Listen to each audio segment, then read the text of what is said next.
استغفار کہتے ہیں کہ اللہ تعالیٰ سے اپنے گناہوں اور اپنے قصوروں کی معافی اور بخشش مانگنا۔ حدیث پاک میں ایسے شخص کے لیے خوشخبری سنائی گئی ہے جو قیامت کے دن اپنے نامہ اعمال میں کثرت کے ساتھ استغفار کو پائے گا۔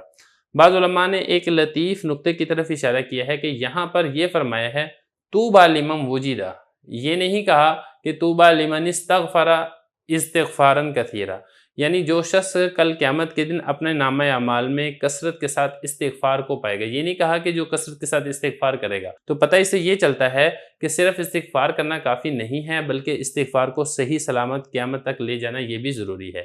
اشارہ ہے اس بات کی طرف کہ قیامت کے دن بھی استغفار کو وہی شخص دیکھے گا جو استغفار کو اس کی شرائط اور اخلاص کے ساتھ ادا کرے گا۔ اب استغفار کی شرائط کیا ہیں؟ علامہ آلوسی رحمہ اللہ تعالیٰ نے تفسیر روح المعانی میں قبولیت توبہ کی کل 3 شرطیں ذکر کی ہیں، کیونکہ جو استغفار ہوتا ہے وہ اللہ تعالیٰ سے گناہوں کی معافی کو طلب کرنا ہوتا ہے۔ تو 3 شرطیں علماء نے یہ لکھی ہیں۔ ایک شرط تو ہے کہ اس گناہ سے الگ ہو جائے، نمبر 1۔ نمبر 2، اس گناہ پر ندامت ہو کہ میں نے اللہ تعالیٰ کی نافرمانی کی ہے، اور تیسرے نمبر پر یہ ہے کہ دوبارہ اس گناہ کو نہ کرنے کا پکا عزم اور ارادہ ہو۔ تو یہ کل 3 شرطیں ہیں استغفار کی آپ کہہ لیں، یا 3 شرطیں آپ کہہ لیں گناہوں سے معافی مانگنے کی۔ تو جس شخص کو کل قیامت کے دن اپنے نامہ اعمال میں استغفار کی کثرت ملے گی، کل قیامت کے دن اس کو بے تحاشا خوشخبری ملے گی۔ یہاں پر علماء نے یہ بھی لکھا ہے کہ یہاں پر توبہ کا لفظ ذکر کیا گیا ہے، تو توبہ دین اور دنیا کی ہر خیر اور بھلائی کو کہا جاتا ہے۔